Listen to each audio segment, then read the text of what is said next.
so I'll do it again. Happy Monday. There we go.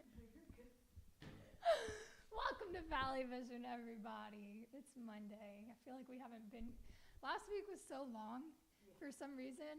I feel like I haven't done this show in a long time. It's been a week. I don't know. My head's all over the place. Beyond the box. All kinds of stuff going on. But we're back. Happy to be back. And Trinity graduated this weekend. I just graduated. From LSU. No more school for you. How do you feel? No more school. I don't know. I was like at home and I was like, oh my gosh, I graduated, but here I am, an adult. I was like, don't get too excited. I know. I was like, the excitement was gone after my family left, and I was like, oh God, I have to pay for my own food now. Yeah, exactly. Look, it's all fun and games. Graduation weekend is so fun, and then you come down from the the highs of having family in town and whatever. Yeah. And then it's real life. Is that camera crooked? Crooked? It's like I'm cut off for sure. Yeah, I fixed it. Okay. We're good? People are saying they can't hear us or see us. Can't hear or see. Maybe it's because they were delayed. If you guys can hear and see us, please let us know in the comments. My mom. Oh, there you are. Okay, we're good. Okay. We're good. She said, I can't hear or see you. Did I miss it? Nope. You didn't miss it. You didn't miss it. Kentucky Lucky, what's up? Yes, we are live. And we're going to get right into it. But seriously, congratulations. That is a huge accomplishment to graduate from LSU.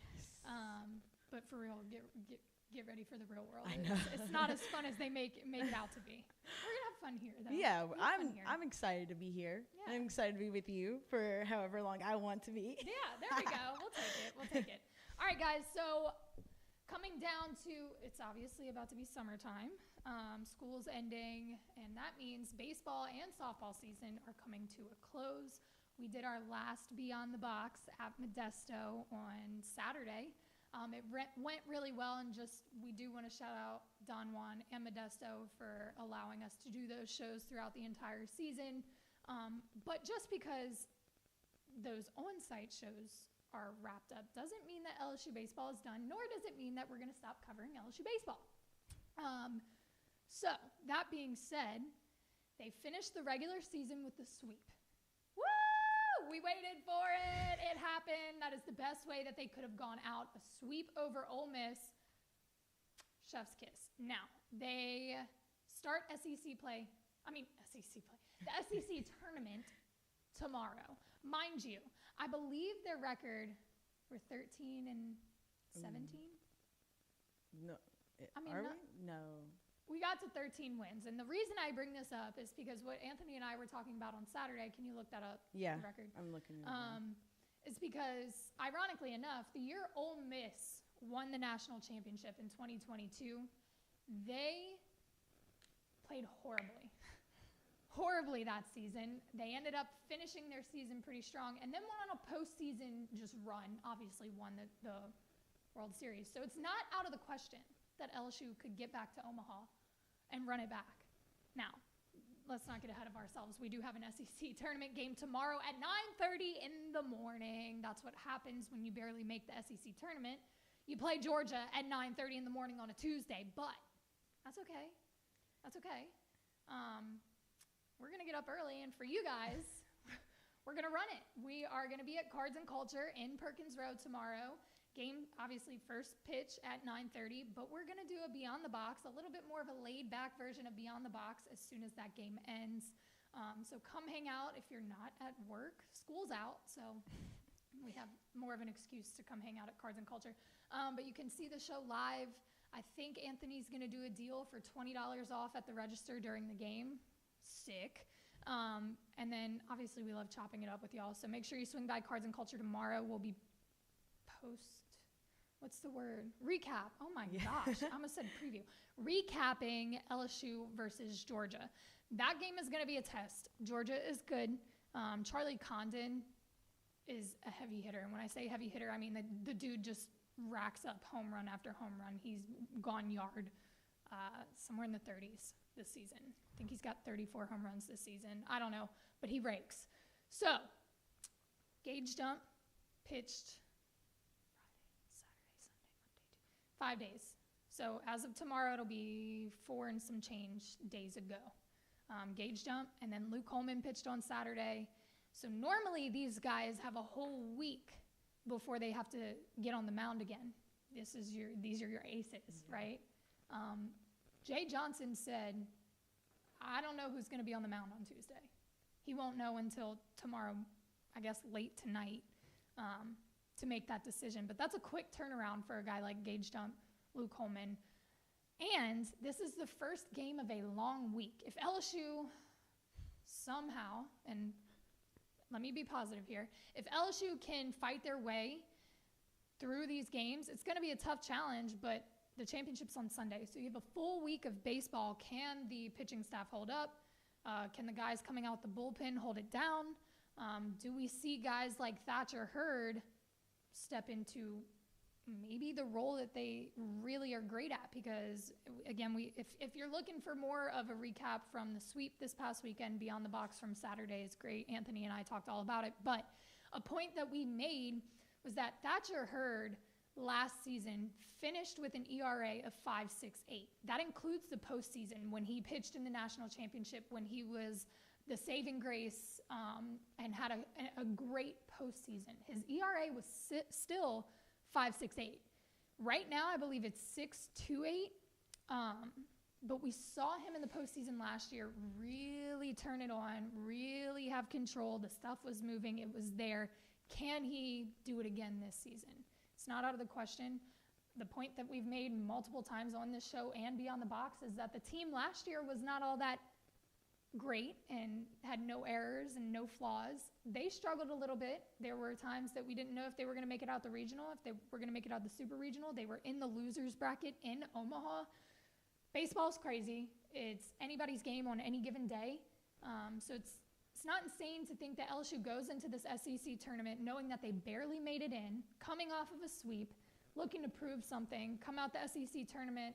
You know, maybe they don't win the whole thing, but have a successful tournament. You go into a regional, hopefully, fingers crossed. I believe we'll make a regional. I just did a little video. Kendall Rogers from D1 Baseball, you guys know who Kendall Rogers is, released his predictions for all of the teams and where they'd be going and who would be in a regional. And he does have LSU going to the Stillwater Regional, I think with Oklahoma State, Dallas Baptist, and Lamar. This is just a prediction. We don't even know if LSU is going to be in a regional, but if they do, this could be the swing of momentum. Again, coming off a sweep over Ole Miss, a rival, going into the SEC tournament with something to prove, and then hopefully riding that momentum out through a regional, super regional, hopefully all the way to Omaha. Jay Johnson said in his presser after Saturday's win, he believes that this team is a top 10, top 15 in the country team. And it's not debatable, verbatim. He literally said it's not debatable. I'm going to debate it a little bit. It might be debatable. But, you know, he's with these guys day in and day out. He knows what they're capable of. They're starting to turn it on. They won 4 of their last 5 SEC series. So you're starting to see the pieces come together. The offense is starting to roll. The pitching is figuring it out still, but Ulloa coming in, Christian Little turning it on. Guys are starting to step up. So is LSU getting hot at the right time? We'll find out tomorrow at 9:30 in the morning.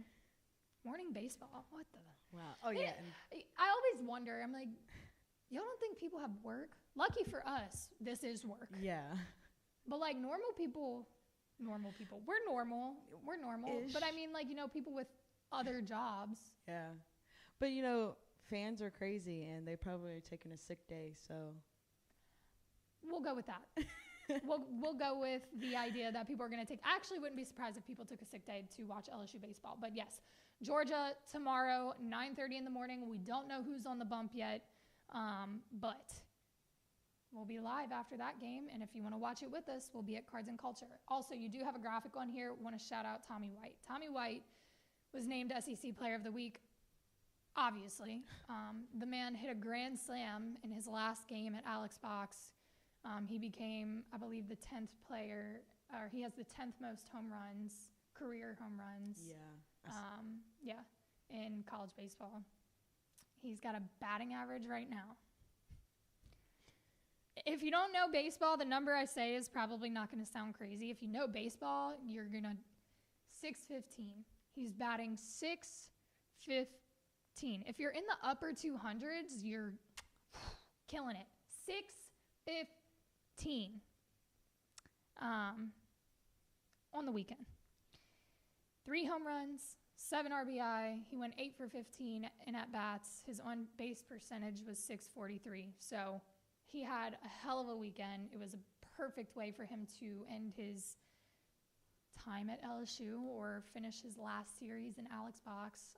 Kind of bittersweet. Yeah. You know, he wasn't here from the beginning. He transferred in last year, became a big part of that national championship team, and then really, really was the offense this year. You can always rely on Tommy White, but really cool to see him have that storybook grand slam over the weekend in the sweep. Props to him, SEC Player of the Week. Hopefully he can continue that streak this week and hopefully regionals, maybe super regionals. God bless Omaha.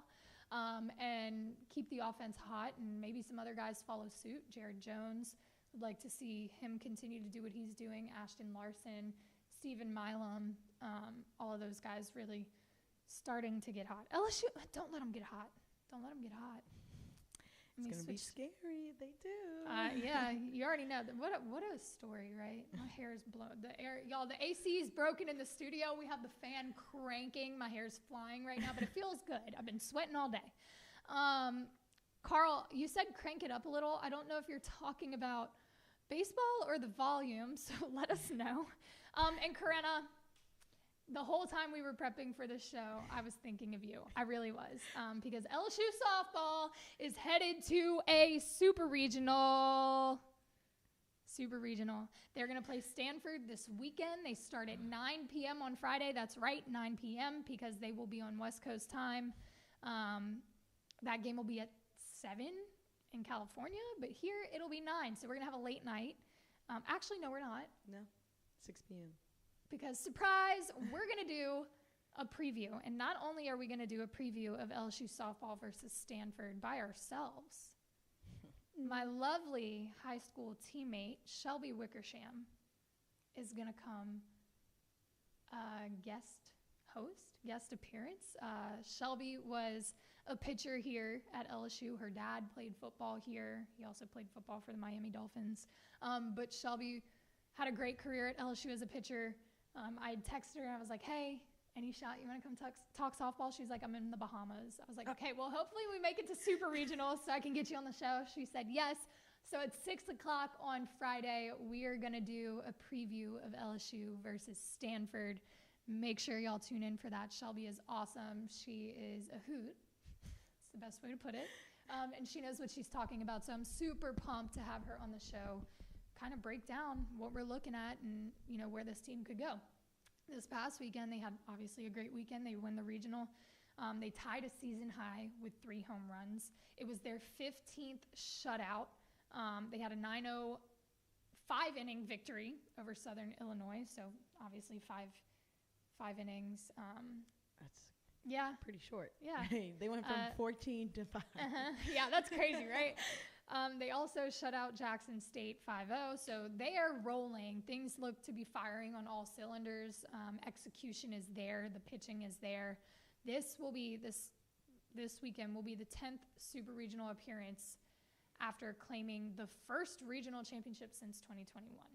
So, very excited to see that. We said it from the beginning of the season when they were undefeated before SEC play. They went into SEC play and struggled a little bit, not horribly, but a little bit. And, you know, Allie Newland told us, Ciara Briggs told us, Beth Torina told the media, this team is different. They have the chemistry, they have the skill, they have the team, the roster to do what it takes to get back to Oklahoma City. And it really looks like this could be the year that they do it. Stanford, and we'll go into more of a preview and a little bit more of an analysis matchup and kind of the logistics behind the games this weekend. But Stanford is a very good team. I believe LSU is ranked 11th, and they are 8th in the country. And in the tournament, I think LSU is the 9th seed, correct? Yeah. And Yeah, and Stanford is the 8th. I might be tripping on that. But, yeah, they are the 8th seed. And they obviously won the Stanford Regional, right? Yeah. But they will play 3 games this weekend. That's how Super Regionals work. So regionals, right, it's a 4-team kind of tournament-looking thing. The winner goes on to play a series versus an opponent. So LSU Stanford 3-game series this weekend. If LSU takes the first 2, there is no Sunday game. If it splits, there's a Sunday game. So we'll keep y'all posted. Our pregame show will start at 6 o'clock on Friday. First pitch will be at 9 p.m. That gives you time to tune into the show, go grab dinner, and then sit your ass on the couch and watch some softball. But looking forward to that. I know Shelby's super excited. We're really excited to actually dive into a little bit more of the breakdown of softball. We've done it all season with baseball, and Corinna, I know you've been in the Beyond the Box chat asking us to break down softball. But Friday it's going to happen. Yeah. Taylor Pleasance is finally getting hot. Yes, she is. Again, this is kind of a weird thing. Baseball and softball, both similar, how it changes and you wait for specific individual players because it is such an individual game. As much as it is a team sport, it is very individual. It is a mind game for these players. You kind of wait for individuals to get hot, and it's funny how these things start to happen at the end of the season. But yes, she is starting to get hot. Stanford is a very good team, as you pointed out. They are hot right now. Their ace has the lowest ERA in the country. Yes, she does. So it'll be interesting to see how LSU's offense matches up against Stanford's defense, specifically their pitching. Friday. We will break it down.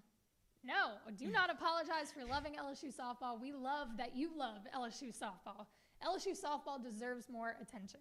We're going to keep it short and sweet because we have a 9:30 a.m. baseball game tomorrow. I'm not trying to get stuck in downtown traffic, but we're going to wrap up with a huge announcement that LSU and women's basketball made today. This is iconic. So not only do you have Kim Mulkey as your head coach, but you now have Seimone Augustus on her coaching staff. Kim Mulkey has asked Seimone Augustus to return to LSU as an assistant coach for the women's basketball team. I know the fan base is excited. The girls are excited. They're tweeting. Flau'jae tweeted the fact that she was like, "Oh my God, I get to be coached by Kim Mulkey and Seimone Augustus." Yeah, that's serious. And just to think about Seimone was coached by Kim, and now she's coaching with Kim. And it's so poetic. It really is poetic. You know, they've got a statue of Seimone here, so to see her come back and give back to the next generation. You've got generations now. Yeah. It was a really cool announcement to wake up to. It happened early this morning. She, as a player, here's some stats for you. If you're not familiar with who she is, you should be. At LSU, she led LSU to their first 3 Final Four appearances in 04, 05, and 06. And then so she played in the WNBA, obviously. She became an assistant coach just for a season with the Sparks. She was also the first woman in school history to have her jersey, number 33, retired. It is hung up in the PMAC next to Shaq's. Again, like I said, her statue is out there, not too far from Shaq's. And she is now the first LSU female student athlete to be honored with her own statue. Yeah. First. Yes. She was the first. Yes. And the awards and whatever. She's the first U.S. Olympian in LSU women's basketball history. There was 2 of them, but one of the first. Yeah. One of the first, excuse me. Let's keep going here.